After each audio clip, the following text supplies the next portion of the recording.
quero dar muito boa noite a todos, sejam muito bem-vindos a esta live de hoje, no qual nós trataremos do assunto como será o segundo semestre, né? Quais são as projeções e expectativas que o IPOG tem para esse novo semestre que vem à frente. Meu nome é Jonatas, para quem não me conhece, eu sou presidente e fundador do Centro Acadêmico de Direito do IPOG, o CAESM, e hoje eu tenho a honra, o privilégio de estar conversando com o diretor acadêmico do IPOG Nacional, o Dr. Carlo Ghiseline. Muito obrigado, doutor, pela sua disponibilidade, por estar aqui batendo esse papo conosco hoje, para a gente fazer essas projeções para os nossos alunos saberem como que vai funcionar, né?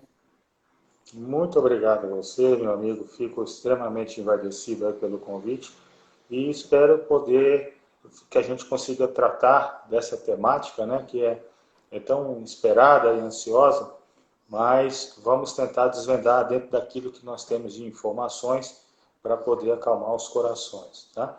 Primeiro eu queria agradecer a todos os participantes que estão aí. Sexta-feira à noite, apesar da pandemia, né, nós estávamos nessa expectativa abre e fecha, acabou fechando tudo, então continuamos a ter que tomar a nossa cervejinha em casa, né? Nada de ir para a rua ainda, tá? Mas eu sei que sexta-feira à noite é um momento desafiador, tá?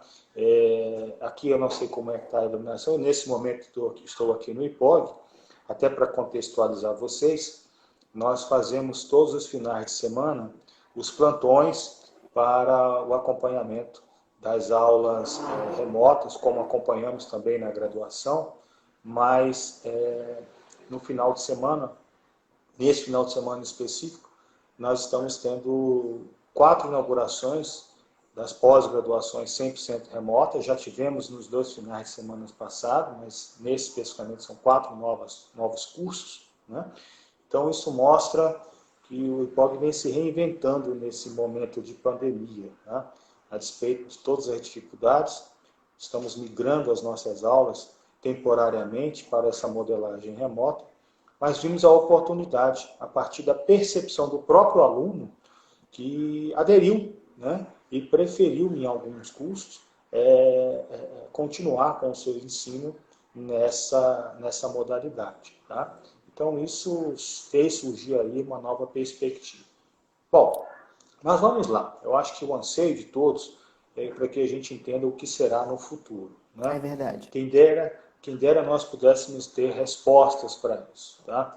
Mas vamos tentar construir juntos aqui uma linha de raciocínio. Bom, inicialmente, nós tivemos uma portaria que dizia que num período determinado as instituições de ensino não poderiam ter administração de suas aulas presencial para evitar exatamente a aglomeração. Atrelado a isso, também tivemos decreto estadual do governo do estado, inicialmente assinado pela Secretaria de Saúde, aonde também nos impedia de ministrarmos as aulas na modalidade presencial para evitar a aglomeração, né? Então foi dado um prazo de carência, um prazo muito rápido, e a partir daí, então, não só o IPOG, mas todas as instituições de ensino passaram a se adequar, né? Entender como que poderíamos nos preparar para essa migração.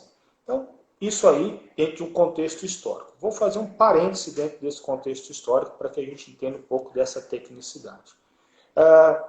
Eu sei que tem professores que estão participando também desse bate-papo, e quando você pega a sua estrutura de aula e tem que redefini-la para uma outra metodologia, isso exige do professor uma adaptação, tá? Então, o que aconteceu com o IPOG, e não foi só o IPOG, não é uma peculiaridade do IPOG, todas as instituições passaram por isso, foi a necessidade de fazer uma adaptação para esse novo cenário.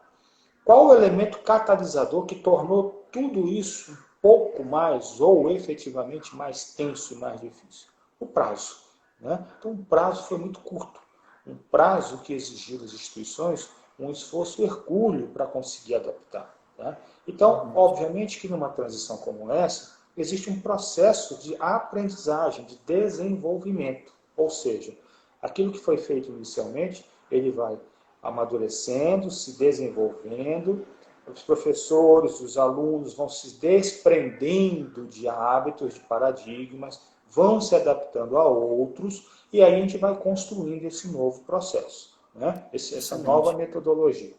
Isso é um processo natural, tá? Que também tem suas dificuldades, suas adequações, as suas manifestações de objeções. Isso faz parte do processo.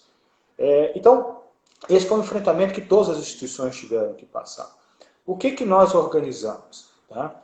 Com os coordenadores e professores?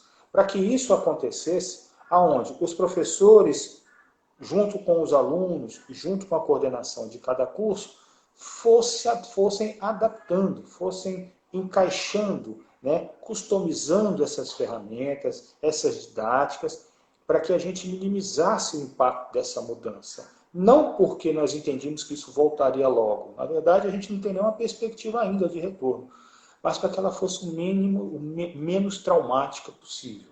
Tá? E assim foi feito. É claro que em algumas disciplinas a aderência é maior, outras é preciso que a gente tenha que reinventar, tenha que se desconectar do tradicional para ir para o inovador, né? É mais desafiador. Alguns professores têm maior aderência para uma modalidade, outros não. Então, a velocidade não é a mesma para todos. Então, a mudança ela exigiu que nós fizéssemos um movimento que não foi síncrono, ou seja, cada um foi se adaptando de uma maneira e observando essas dificuldades. Tá?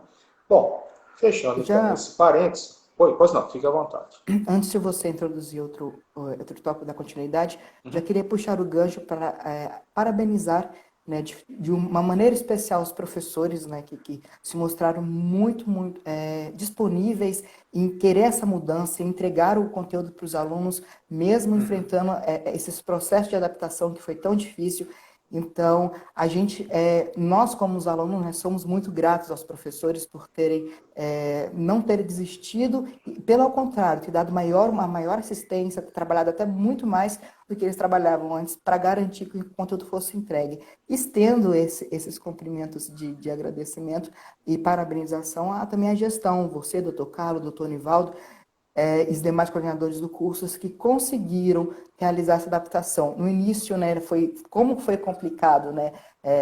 A gente ainda não sabia qual plataforma ia utilizar, cada um utilizando uma, aquela confusão nesse início de processo de adaptação, mas depois vocês souberam contornar isso muito bem, entregando o semestre, concluindo o semestre de uma forma que possibilitou a entrega completa do conteúdo, de uma forma que o aluno não foi prejudicado de forma alguma, né? Então, eu parabenizo a gestão, os professores que conseguiram ter essa resiliência dessa adaptação, entregar essa forma adaptada com excelência, a nível IPOG, né? Aproveito também para parabenizar os alunos que tiveram paciência, que conseguiram também concluir esse semestre. Nós sabemos tanto que foi difícil, né, passar por esse processo de adaptação, essa nova metodologia.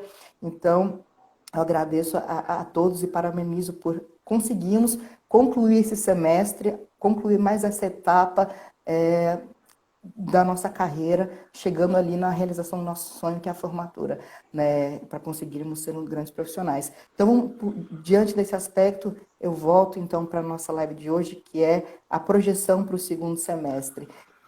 Depois de todos os desafios, como será esse novo semestre? Será menos complicado? Agora já vai ser mais consolidado? Já se aprendeu a utilizar essa nova ferramenta? Então, muito importante. Primeiro, salientar esse ponto. Nada teria acontecido se não houvesse essa interseção, essa compreensão, essa intenção genuína, né, do tripé, que alguém até colocou aí, citou, que eu achei fantástico. Professores, instituição e alunos. Se não houvesse isso, nós não teríamos condições de concluir e de desenvolver, né? Assim, quando a gente fala em desenvolvimento, tudo está por melhorar, tudo pode ser melhorado. Bom, vamos então, de maneira objetiva, para o que nós temos de cenário para 2020, segundo semestre. Tá?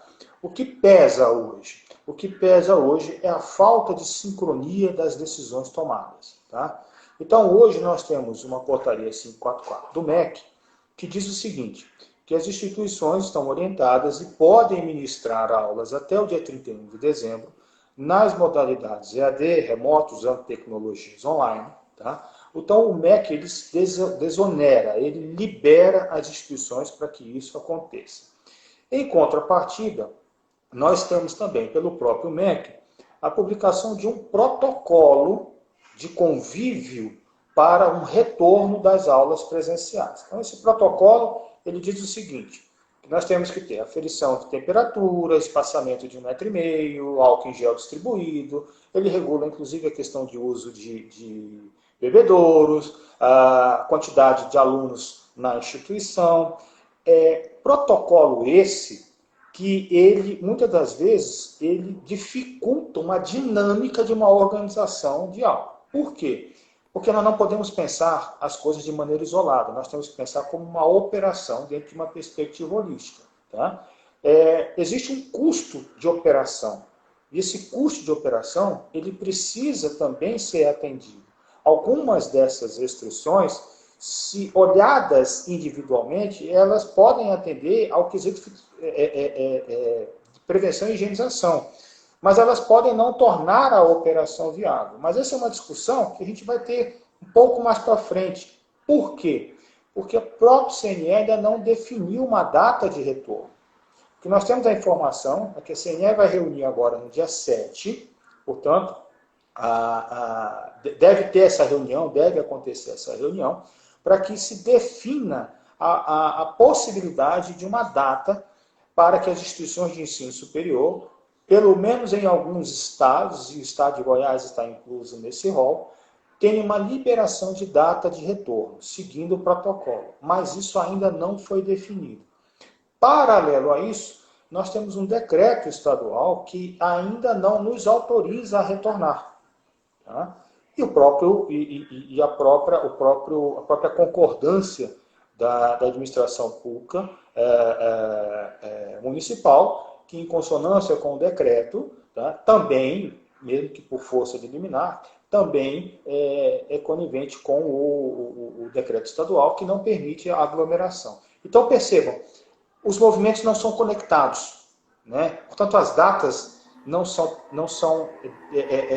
há uma congruência ainda para isso. Nesse sentido, o que nós estamos nos preparando? Nós estamos nos preparando para um cenário de múltiplas alternativas. Tá? Então, agora, na próxima semana, os professores que compõem o núcleo docente estruturante, nós iremos reunir, tá? Exatamente para desenhar cenários. Que possibilidades são essas? Possibilidade de um retorno 100% remoto, possibilidade de um retorno híbrido, possibilidade de um retorno 100% presencial, observando as restrições. As restrições permitem 100% presencial? Então nós vamos avaliar. Por quê? Nós temos turmas em alguns cursos que têm 60 alunos. Nós temos turmas em outros cursos que têm 19, 20. Então são realidades que nós precisamos entender. Como trabalhar esse hibridismo de maneira que a gente não perca a qualidade. Tá? Então, diante dessas possibilidades, o que nós vamos traçar a partir, porque nesse momento agora, os professores entram no recesso, mas as coordenações não. Então, nós vamos ficar durante o mês de julho exatamente nos preparando e nos organizando para entender o que o MEC fez a partir do INEP. Tá? Semana passada, todas as instituições de ensino receberam, por meio de ofício, um documento dizendo quais as disciplinas que serão ministradas na modalidade presencial e quais serão ministradas na modalidade remota. Na verdade, ele está perguntando para as instituições de ensino o que nós, enquanto instituição, estamos planejando para o semestre que vem. O prazo de devolução para o MEC é até 15 dias após o início das aulas no nosso calendário acadêmico. Então, nossas aulas estão previstas para o dia 3, então nós temos até a rigor o dia 18 para respondermos esse ofício junto ao INEP. Tá? A partir daí, o MEC então vai fazer uma leitura e definir algo, imaginamos nós, que seja regulado, ou seja, vai dizer como que ele vai regular essas ações. Tá? Portanto, o que nós estamos entendendo é que há um cenário de incertezas, de ansiedades, mas nós vamos nos preparar para 3 cenários. Tá? Então, a partir de terça-feira, quando nós tivermos a reunião, na verdade ela vai acontecer, terça-feira mesmo, tá? Nós vamos nos reunir, o núcleo docente estruturante dos cursos de graduação, para traçarmos esses cenários. Tá? O que nós vamos priorizar, independente de qual seja o cenário? E aí eu resgato quando a portaria foi publicada, a 343, lá no início, tá? Foi a primeira que o MEC publicou, onde ele pedia que nós, enquanto instituição, atendêssemos a duas prerrogativas básicas. Né? Primeiro, que nós utilizássemos meios que permitissem aos alunos terem acesso ao conteúdo de maneira remota, EAD, o que seja, que as instituições se adequassem a isso. Né? E segundo, que não interrompêssemos o processo de ensino e aprendizagem. Então, a ideia que o MEC traçou, as grandes premissas, né, a partir dessas portarias, era que nós deveríamos achar uma maneira de manter as aulas, entregar as aulas com qualidade e sem interromper o processo de ensino e aprendizagem. Independente disso estar tutelado pelo MEC, é um princípio nosso. Então, retomando aquele conceito do tripé, professor, aluno, instituição, esse é um compromisso que nós temos. Podemos melhorar? Podemos melhorar com certeza. Tá? Eu faço uma observação aqui, você vai me permitir, João? É fundamental a participação democrática, madura e consciente de todos os elementos envolvidos no processo. Nós tivemos reuniões, fizemos bate-papos, aperfeiçoamos, desenvolvemos, pontuamos situações que precisaram ser resolvidas. Esse processo de desenvolvimento é ele que garante a melhoria constante. Né? E não nos furtaremos a consultar também. O que nós vamos fazer é um desenho inicial, um esboço, e vamos também, a partir daí, envolver aqueles, na medida do possível, envolvê-los para que a gente possa ter uma discussão bem madura, bem consciente. Qual é o ponto desafiador? Não há uma conexão de datas, não há uma conexão de informações ainda. Tá? Espera-se e anseia-se que isso aconteça o mais rápido possível. Tá? E nós estamos atentos para que isso aconteça dessa maneira. Né? O que nós estamos fazendo, entendendo esse cenário, porque, e aqui eu saio um pouquinho da projeção, mas falando um pouquinho de maneira mais global, o momento que nós estamos vivendo é um momento muito difícil. Né? A gente vive o que a gente chama do momento do alargamento dos afetados. O que é o alargamento dos afetados? Quando isso tudo começou, nós tínhamos aquela expectativa, não, isso não vai me atingir, né? Eu não vou pegar o Covid não vai fazer parte da minha realidade. Provavelmente, e eu espero que sim, ninguém da família dos que estão presentes aqui tenha sido afetados. E torço e peço a Deus que isso não aconteça. Mas o Covid nos afetou sim. Se não emocionalmente, financeiramente, socialmente, nos privando de muitas coisas. Né? Então, os afetados, eles não são só aqueles clínicos, né, que efetivamente manifestaram a doença, mas psicologicamente, socialmente, financeiramente. Então, o IPOG também é muito sensível a isso. Tá? Agora, o IPOG também como toda instituição de ensino, uma instituição que também é afetada por isso. Então, o que nós estamos trabalhando é essa balança. Tanto é que nós trabalhamos com muita transparência quando construímos um percentual de desconto, fomos lá, mostramos, né, olha, aqui a gente consegue chegar aqui, e vamos continuar fazendo isso. Tá? Vamos continuar fazendo isso. Nós já temos uma resposta, nós vamos mostrar isso, a construção que nós temos com o Ministério Público, a projeção que nós vamos fazer. Vocês vão receber um comunicado, provavelmente essa semana, ou ainda essa semana que vem, mostrando qual é a projeção, como é que vai ser a manutenção desse desconto para o semestre que vem. Nós temos essa preocupação. Eu não vou responder aqui pela área financeira, mas vocês vão receber isso. Tá? Exatamente para quê? Para que a gente entenda como é que esse movimento todo nos afeta. Né? Para garantir a saúde, nós estamos num esforço hercúleo aqui dentro do IPOG para manter a operação da pós, manter a operação da graduação, mas sempre prezando pela qualidade do ensino, tá? Envolvendo os professores, trazendo essa perspectiva. É claro que todos têm sua parcela, né? Como é que nós conseguimos fazer com que os professores colaborem, não só na qualidade da aula, mas também no quesito economia? Como é que nós conseguimos fazer com que essa economia aconteça sem prejudicar a carga horária do curso? Fomos quebrando cabeça e achando alternativas. Como é que nós podemos usar soluções administrativas para resolver problemas acadêmicos? Então, nós fomos trabalhando uma série de construções e, obviamente, eu tinha um tio, porque ele já faleceu, que foi comandante de navio e faleceu já na reserva como comandante, capitão dos portos. Né? E ele era comandante de navio e ele dizia o seguinte: não se mede competência de capitão em mar de almirante. Ou seja, é fácil tomar decisões quando está tudo bem. O duro é tomar decisões no meio da tempestade. Depois que você toma a decisão no meio da tempestade, aí fica mais fácil ainda de chegar alguém e falar assim, mas devia ter feito assim. Né? Porque aí tem tempo, tem consequências acontecidas, né? Não estava pressionado.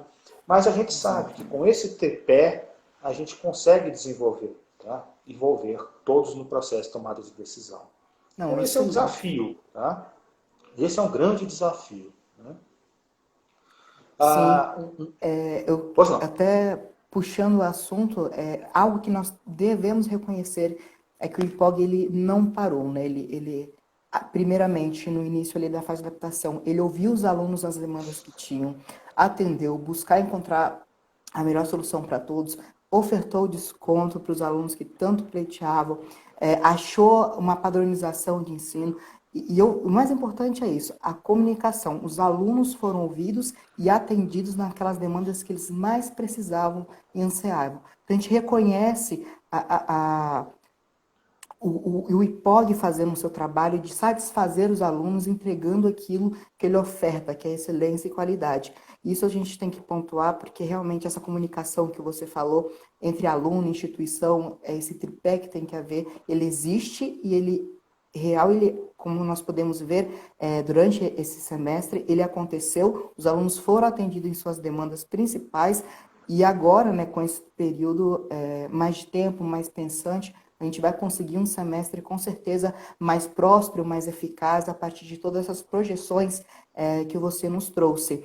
Um ponto que eu acho uma pergunta que eu devo fazer é que realmente é muito instável esse período enquanto existir esse vírus, enquanto não existir a cura para esse vírus, nós estaremos nesse período pandêmico e com a nossa vida exposto a este vírus.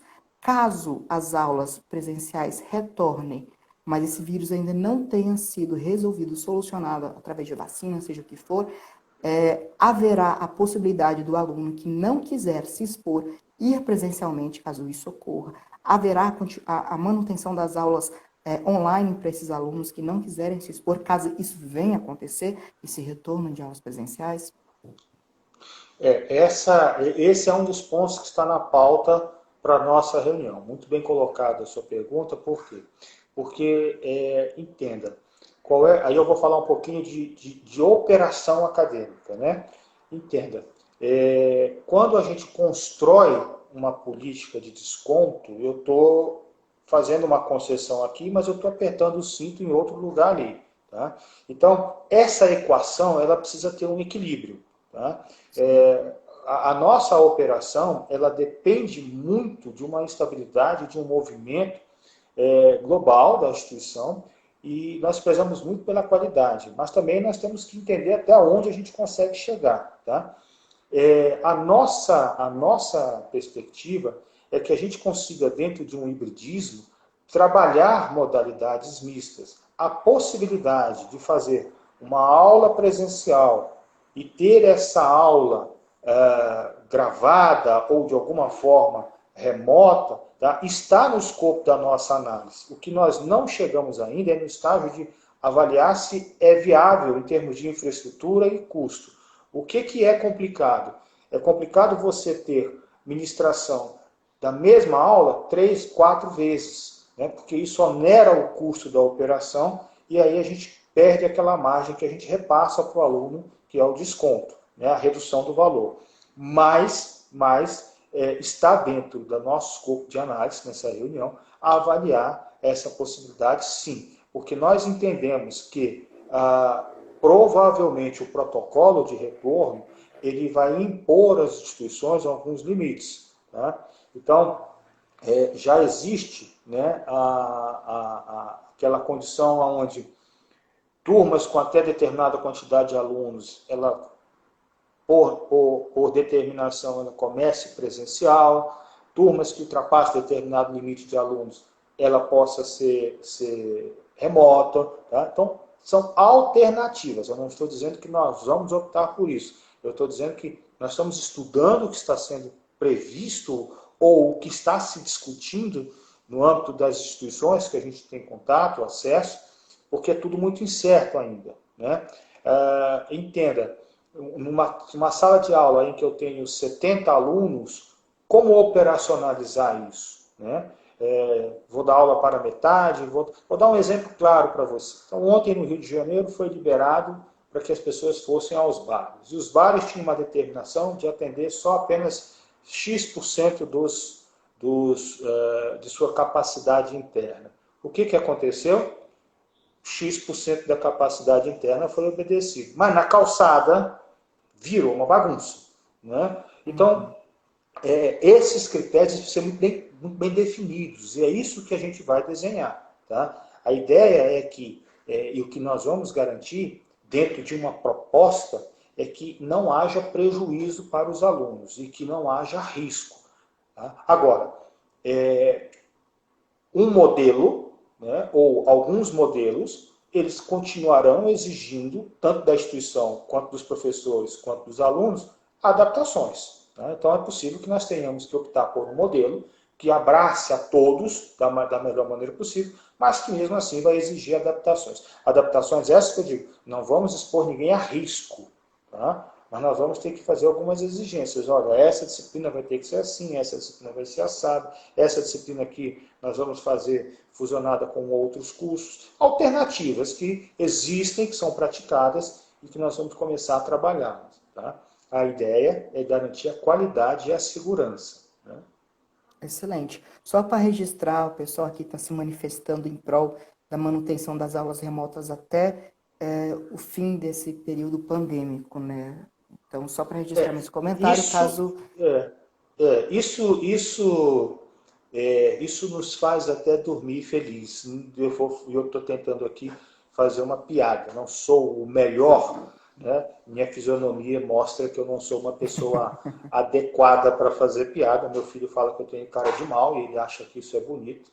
Ele pediu para eu raspar a cabeça para ficar igual o Kratos, não sei se vocês conhecem, o herói do God of War, o videogame que ele eu acho que não fiquei nada parecido, mas ele acha que eu fiquei parecido, mas deixando bem ao caso. Mas é uma fisionomia que não me permite fazer muita piada, mas eu tenho senso de humor. Eu falo isso por quê? Porque nós enfrentamos, não eu ou o IPOG, o mundo todo vivenciou uma dificuldade muito grande nessa transição.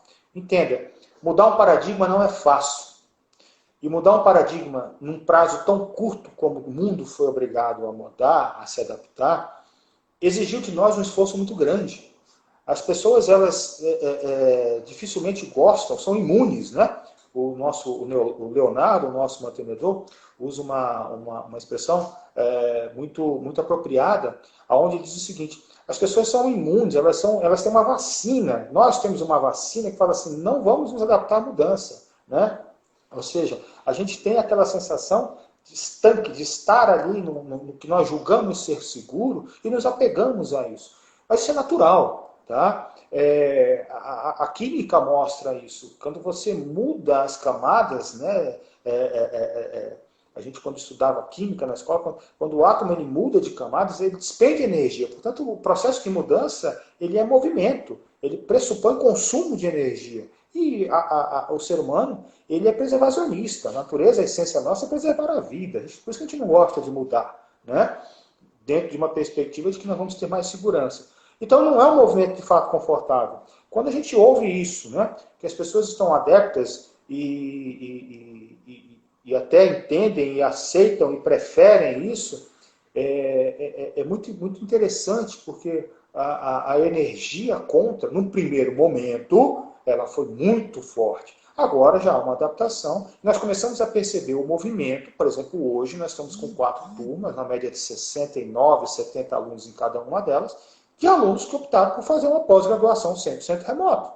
Tá? E entendam, nós temos mais de 60 cursos já prontos, né, na modalidade 100% remota. Tá? Então, esse é um novo cenário, essa é uma nova realidade. Né? As pessoas estão começando, nós estamos começando a ver vantagens. Eu, particularmente, isso não vem ao caso, mas eu, particularmente, sabe o que eu fiz? Eu vendi um carro meu, falei, não vou precisar. Eu comecei a ver que esse carro estava parado na garagem, né? Arrumei minha bicicleta, e já há 3 meses que eu estou andando de bicicleta. Tá? Dá para ver, e aqui eu vou fazer um puxão de orelha a vocês que organizaram o evento. A foto que vocês colocaram lá no evento foi o pior momento da minha vida, né? Que eu estava ali 3 vezes mais pesado do que eu já estou hoje. Mas foi bom porque isso é um estímulo. Estou fazendo isso de brincadeira, é a segunda piada, perceba, não sei se vocês conseguiram entender isso aí. Tá?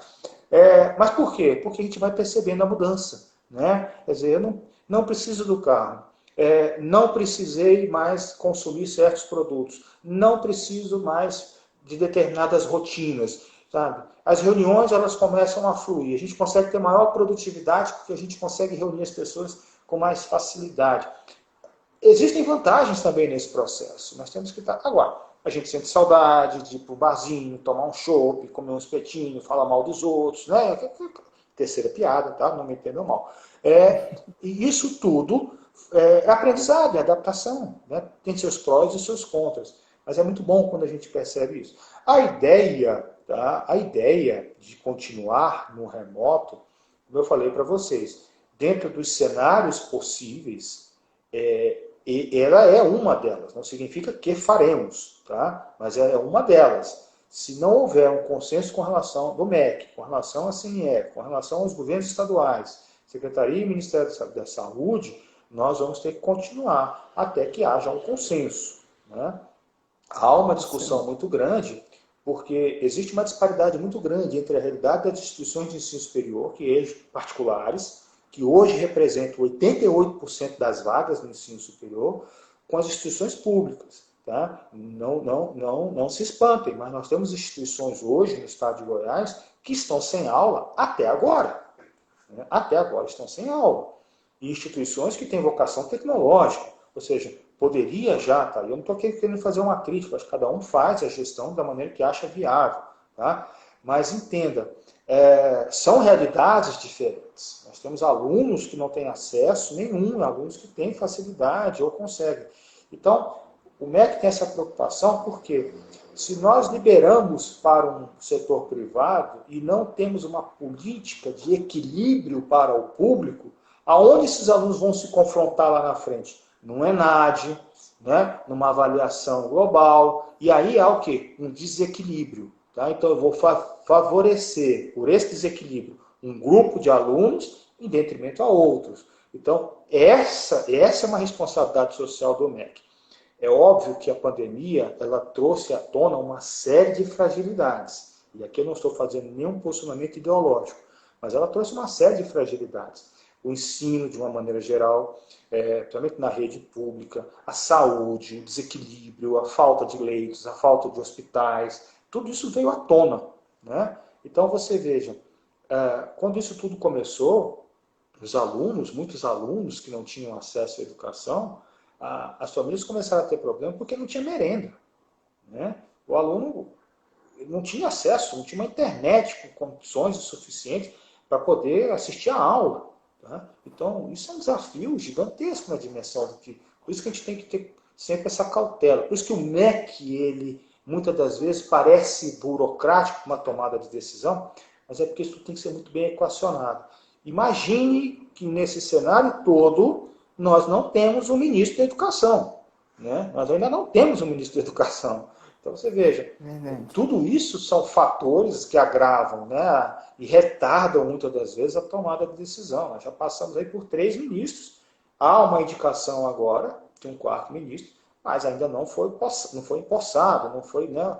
Então, tudo isso muda, tá? Muda, e assim, é um dos ministérios maiores dentro do governo. Né? Então não é fácil a gente ter essas mudanças, essas decisões tomadas assim, de uma hora para outra. Tá? Excelente. Bom, nós já explanamos aqui, né, o Dr. Carlos trouxe essas projeções de como funcionará, como é que vai ser. Nós vimos que estamos bastante alinhados. A gente está caminhando para o final da nossa live, porque o Dr. Carlos precisa retomar lá com as inaugurações das aulas da pós. Fica aqui um minutinho nesse período de finalização de dúvidas. Caso vocês queiram enviar uma pergunta, este é o momento de fazê-las. Doutor Carlos, aproveitando essa oportunidade, quando as pessoas vão perguntando, é fato que esse período de adaptação é realmente difícil, complicado. Algumas pessoas se adaptam melhor, outras demoram mais, mas é outra verdade que essa questão de saber se adaptar é fundamental para qualquer profissional. Vocês vemos que quem não se adaptou a essa nova realidade está fora imediatamente a partir desse momento. Você vê que de um dia para o outro, tudo precisou se transformar. Então, esse semestre foi mais complicado porque nós precisamos fazer isso de um dia para o outro. Agora a gente já sabe como é que funciona, a gente já sabe como é que vai ser, nós já temos essas projeções, então tende a ficar mais fácil. Mas pensando mesmo assim no quesito de que pode continuar difícil, nós precisamos manter a união. Eu acho que esse é um ponto-chave que faz toda a diferença, a união entre os alunos com os alunos, a instituição entre os alunos, né? Porque esse período é um momento mais sensível, então nós precisamos dessa sensibilidade. E por isso, o CAESM vem desenvolvendo várias ações para ajudar e facilitar a passagem desse período adaptativo.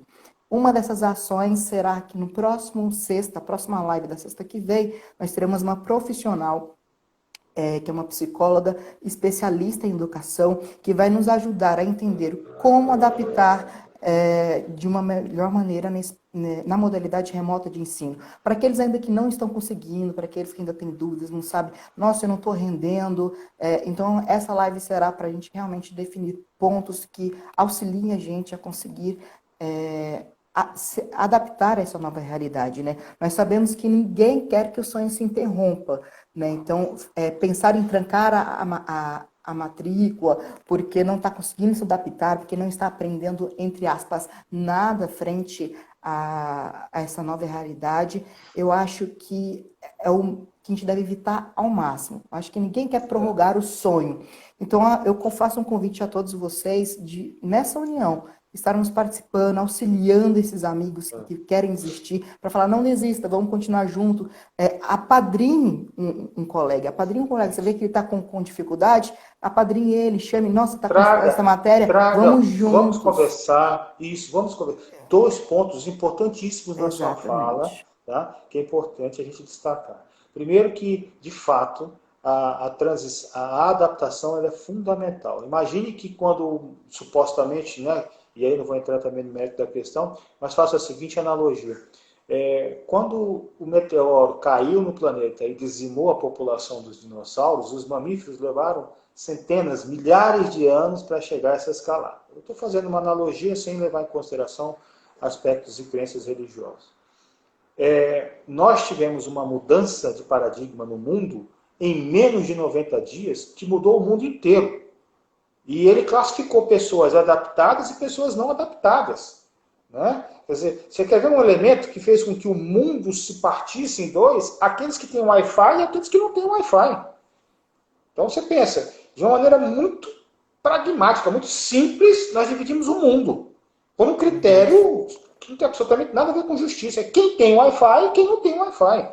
Né? Você consegue viver ou você não consegue viver. Tá? Se habilita ou não para esse cenário. Esse é um ponto muito importante. O outro ponto é que, por mais desafiador, por mais que isso nos traga as novas perspectivas, nossas competências, nós queremos voltar todos ao nosso ambiente de relacionamento e convívio. Né? Nós entendemos que as privações são temporárias. O aprendizado, a adaptação, as competências, isso é para o resto da vida. Mas as privações, elas são temporárias.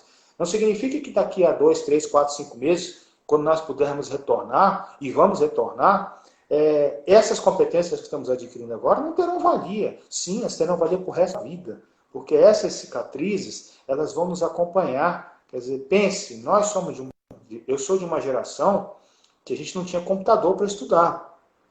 O meu filho, que tem 13 anos, a minha filha, que tem 9 anos, eles não conseguem conceber um mundo onde não exista Wi-Fi. Então, assim, um distanciamento muito grande, mas essas competências, eu falo assim para os meus filhos, observem, vivam esse momento, porque isso vai ser de extrema valia na formação de vocês daqui para frente, porque é uma oportunidade única. Né? Quando eu vi o muro de Berlim ser destruído, falei, nossa, vivi um momento impactante na história do mundo, né? Coisa, falava, me gabava, não, vocês nunca viram isso, essa geração não. Pá, veio o coronavírus, meu filho falou, não, papai, eu estou vendo o mundo inteiro ficar dentro de casa. Olha que mudança, isso é que é uma mudança impactante. Tá? Mas nós queremos sim voltar. Tá? Então, duas coisas importantes de fato. Temos que nos adaptar, essas limitações são temporárias, e sim, estamos juntos aqui para construir, para suprir, para ajudar. Estou com uma dificuldade no financeiro, vamos procurar, vamos conversar. Estou com uma dificuldade nessa matéria, vamos procurar. Tá? E eu parabenizo o CAESM, sempre falei isso, sempre, na medida do possível, participo, e torno isso público e reitero isso. A participação é fundamental de todos vocês e parabenizo pela ação de todos. Eu que agradeço pelo apoio da instituição, que sempre se mostra disposta a dialogar, a ouvir as questões, ter essa sensibilidade com as demandas dos alunos, sempre que são propostas, são ouvidas e respondidas à altura e com uma celeridade incrível. Nós nunca ficamos sem respostas. A instituição sempre responde de forma rápida e atende da melhor forma possível essas demandas que os alunos têm. Eu quero agradecer por esse motivo. E voltando às habilidades, de fato, no século que vivemos, a resiliência, essa capacidade de se adaptar às dificuldades é uma questão essencial para um profissional se destaque no futuro também. Então, acanhe isso também como uma oportunidade como o Dr. Carlos falou, de acréscimo na vida de vocês, com essa nova experiência que nós estamos vivendo. Vamos para as perguntas, para finalizar a nossa live. A Raquel, ela pergunta assim, mesmo que haja um consenso entre os órgãos, liberando a volta, como essa autorização para o remoto até o dia 31 de dezembro, se a maioria dos alunos preferir online, podemos continuar de forma online? Se houver essa definição, tá? E houver essa viabilidade, certamente todos os... Eu vou me apropriar dessa expressão que foi colocada aqui, né? Do tripé. Tá? Até porque, entenda, a orientação do MEC é para que nós tomemos as decisões em colegiado, com representatividades. Tá? Então, o CAESM é uma representatividade. Obviamente, todos serão ouvidos. Tá? Então, nós vamos considerar, sim, tá? A possibilidade, e se assim for a melhor opção, os alunos terão representatividade nessa tomada de decisão. Tá? Excelente, excelente. Bom, então ficou esclarecido. Eu espero que essa live tenha ajudado a vocês a compreender, a vislumbrar como passaremos a enfrentar o novo semestre que vem vindo. Eu espero que todos que estejam aqui continuem firmes no propósito, que é se formar, não desistam agora do sonho, né? Segure mais um pouco, continue acompanhando o CAESM nas nossas ações, que nós estamos aqui para ajudar de qualquer forma. Se tiver qualquer questão, mesmo que você seja de outro curso, não seja do curso de Direito, nós também podemos te ouvir, nós podemos ajudar da melhor maneira. Estamos aqui nesse período realmente para ouvir, para ajudar, para auxiliar uns aos outros, e nós estamos, toda a equipe do CAESM está à disposição de vocês para o que for necessário. Então, fique com a gente. Toda sexta-feira a gente terá uma live que vai ajudar, de alguma maneira, nós enfrentarmos esse período, além de adquirirmos um pouco de conhecimento. Então, ficamos por aqui. Só a Jaqueline. Jaqueline, também queria te agradecer, né? A Jaqueline trabalha de uma maneira tão sensacional, né? Eu imagino que agora esse período ela esteja muito mais amontoada do que nos outros. Eu parabenizo você também, Jaque. Jaque, Leandro, o pessoal da Secretaria da Graduação, por ter enfrentado esse semestre também de uma maneira esplêndida, auxiliando sempre que possível da melhor maneira. A Jaque diz assim, acolham os colegas. Me recordo que na minha graduação eu não tinha computador em casa, tive que solicitar o auxílio de um colega para criar um e-mail. Exatamente, nós estamos aqui para ajudar. Eu também convido vocês para adotar realmente um colega. Vai chegar um pessoal calouro, né, que está entrando na instituição agora. Nós não veremos eles presencialmente, mas com a tecnologia a gente já pode fazer esse primeiro contato. Então, manda um recado no privado desse aluno, dá boas-vindas, fala sua experiência com o IPOG, né, para ele se sentir em casa, né, porque o IPOG é essa grande família. Jaque, Leandro, Alisson, o Marcos, que agora está na secretaria, olha, eu quero dizer para vocês o seguinte. Primeiro, um beijo no coração de vocês sabem que vocês estão no meu coração. E segundo, se eu consigo ter 5 minutinhos de sono à noite, é porque eu tenho um somatório de uma equipe maravilhosa. Se não fossem eles, tá? Então, eu quero dizer para vocês o seguinte, honrem essa equipe, porque essa equipe é pau para toda obra, tá? Sensacional, eles são sensacionais mesmo, gente. Nós somos eternamente gratos a toda a equipe do IPOG por estar fazendo o que está fazendo e atendendo os alunos da melhor maneira. Doutor Carlos, mais uma vez eu te agradeço pela disponibilidade, por dedicar esse tempinho a esclarecer, a nos dar essa visão de como funciona, de como vai funcionar. Eu te agradeço realmente de coração, foi uma honra tê-lo com você. Espero que nós possamos ter mais lives tratando de outros assuntos e vamos em frente. Ok, eu que agradeço a oportunidade e convido aos alunos a participar das lives nas sextas-feiras. Tem bastante tema interessante aí, tá?